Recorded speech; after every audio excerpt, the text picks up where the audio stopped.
ಐತಿಹಾಸಿಕ ಧಾರ್ಮಿಕ ಕ್ಷೇತ್ರ ಹಟ್ಟಿದೊರೆ ಶ್ರೀ ಗುರು ತಿಪ್ಪೇರುದ್ರಸ್ವಾಮಿ ದೇಗುಲಕ್ಕೆ ಉದ್ಯಮಿ ಹಾಗೂ ಸಮಾಜ ಸೇವಕ ಮಾಲೂರು ಶಿವಕುಮಾರ ಎಂ. ನಾಯಕ ಭೇಟಿ ನೀಡಿ ಸ್ವಾಮಿಯ ದರ್ಶನ ಪಡೆದರು.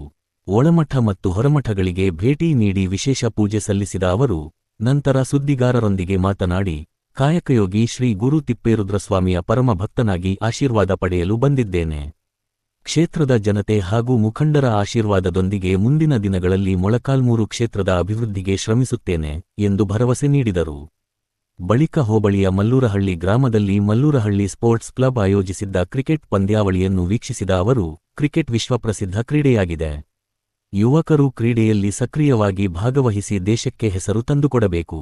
ಮುಂದಿನ ದಿನಗಳಲ್ಲಿ ಇನ್ನೂ ಹೆಚ್ಚಿನ ಮಟ್ಟದಲ್ಲಿ ಕ್ರಿಕೆಟ್ ಪಂದ್ಯಾವಳಿ ಆಯೋಜಿಸಲು ಅಗತ್ಯವಿರುವ ಎಲ್ಲಾ ರೀತಿಯ ಸಹಕಾರ ನೀಡುತ್ತೇನೆ ಎಂದು ಹೇಳಿದರು.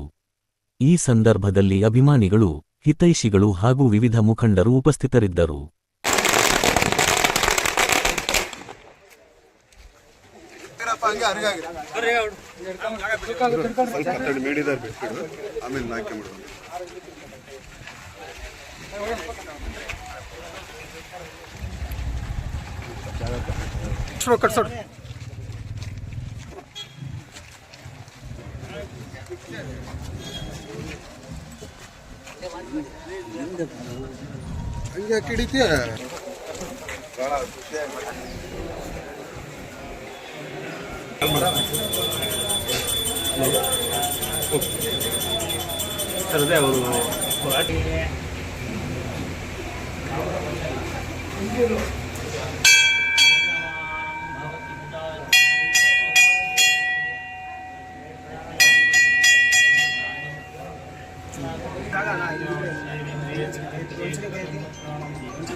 ಅದೇನು ಬೇರೆ ನಿರ್ದೇಶನವಿಲ್ಲ.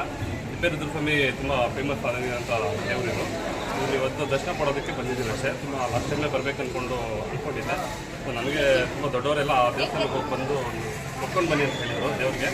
ಇವತ್ತು ಆ ದೇವ್ರು ನೋಡೋದಕ್ಕೆ ಬಂದಿದ್ದೀನಿ ಅಷ್ಟೇ, ಬೇರೆ ಉದ್ದೇಶ ಏನೇನಿಲ್ಲ. ಅಯ್ಯಪ್ಪನ ದರ್ಶನ ಪಡ್ಕೊಂಡು ಇನ್ನು ಮುಂದಿನ ದಿನಗಳಲ್ಲಿ ಜನರು ಏನು ಹೇಳ್ತಾರೋ ಅದ್ರ ಮೇಲೆ ನಾವು ಮುಂದೆ ಹೋಗ್ತಿದ್ದಾರೆ. ಜನ ಏನು ಹೇಳ್ತಾರೋ, ಜನ ಏನು ಕೇಳ್ತಾರೋ ಅವರು ಅಭಿಪ್ರಾಯ ತಗೊಂಡು ಮುಂದೆ ಏನು ಮಾಡಬೇಕು ಅನ್ನೋದು ನಿರ್ಧಾರ ಮಾಡ್ತೀವಿ. ಇವತ್ತು ಜನಗಳು ಕಾಂಗ್ರೆಸ್ ಪಕ್ಷದಿಂದ ಟಿಕೆಟ್ ತೊಗೊಂಡ್ಬಂದ್ರೆ ಗೆಲ್ಲಿಸ್ತು ಅಂತ ಹೇಳ್ತಾರೆ, ಅದಕ್ಕೆ ಏನು ಹೇಳ್ತೀರಾ? ಇಲ್ಲ ಬಟ್ ನಾನು ಯಾವುದೇ ಥರ ಪಕ್ಷಪಾತ ಬಿಟ್ಕೊಂಡು ಬಂದಿಲ್ಲ. ನನಗೆ ದೇವ್ರ ದರ್ಶನ ಮಾಡೋದು ಬಂದಿದ್ದೀನಿ. ದೇವ್ರ ದರ್ಶನ ತಗೊಂಡೆ ಈಗ ಮುಂದಿನ ದಿನದಲ್ಲಿ ನಾನು ಯೋಚನೆ ಮಾಡ್ತೀನಿ ಯಾವ ಥರ ಹೆಜ್ಜೆ ಇಡಬೇಕು, ಯಾವ ಥರ ಹೋಗಬೇಕು. ಎಲ್ಲ ನಮ್ಮ ಸಂಘಟನೆ ಲೀಡರ್ಸ್ ಎಲ್ಲ ಇದ್ದಾರೆ. ಇನ್ನು ಅವ್ರ ಹತ್ರ ಎಲ್ಲ ಮಾತುಕತೆ ಮಾತಾಡಬೇಕು. ಅವರೆಲ್ಲ ಏನು ಹೇಳ್ತಾರೆ ಅವ್ರ ಮಾರ್ಗದರ್ಶನದಲ್ಲಿ ಮುಂದೆ ನಾವು ಹೋಗ್ತಾ ಇರ್ತೀವಿ. ಸರ್, ಕ್ಷೇತ್ರಕ್ಕೆ ಬರೋದಾದರೆ ಏನು ಗುರಿ ಇದೆ ಸರ್ ತಮ್ಮ? ಗುರಿ ಅನ್ನೋದು ಉದ್ದೇಶ ಮುಂದಿನ ದಿನಗಳಲ್ಲಿ ನಮ್ಮ ಮೊಳಕಾಲ್ಮೂರು ಕ್ಷೇತ್ರದಲ್ಲಿ ಅಭಿವೃದ್ಧಿ, ಯುವಕರಿಗೆಲ್ಲ ತುಂಬ ಹಿಂದೆ ಉಳಿದಿದ್ದಾರೆ. ಇವರಿಗೆಲ್ಲ ಒಳ್ಳೆಯ ಉದ್ದೇಶ ಇಟ್ಕೊಂಡು ಏನಾದ್ರು ಮುಂದೆ ಮಾಡಬೇಕು ಅನ್ನೋ ಉದ್ದೇಶ ಇಟ್ಕೊಂಡು ಬಂದಿದ್ದೀವಿ. ಮೊಳಕಾಲ್ಮೂರಲ್ಲಿ ನಾನು ನೋಡಿದಷ್ಟು ತುಂಬ ಹಿಂದುಳಿದ ಯುವಕರಿದ್ದಾರೆ. ಸೊ ಮುಂದಿನ ದಿನಗಳಲ್ಲಿ ಅವ್ರಿಗೆ ಒಂದು ಒಳ್ಳೆ ಸಪೋರ್ಟ್ ನಿಂತ್ಕೊಳ್ಳೋಣ, ಮುಂದಿನ ದಿನಗಳಲ್ಲಿ ಒಳ್ಳೊಳ್ಳೆ ಕೆಲಸ ಮಾಡಬೇಕು ಅನ್ನೋ ಉದ್ದೇಶ ಇಟ್ಕೊಂಡು ಬಂದಿದ್ದೀವಿ.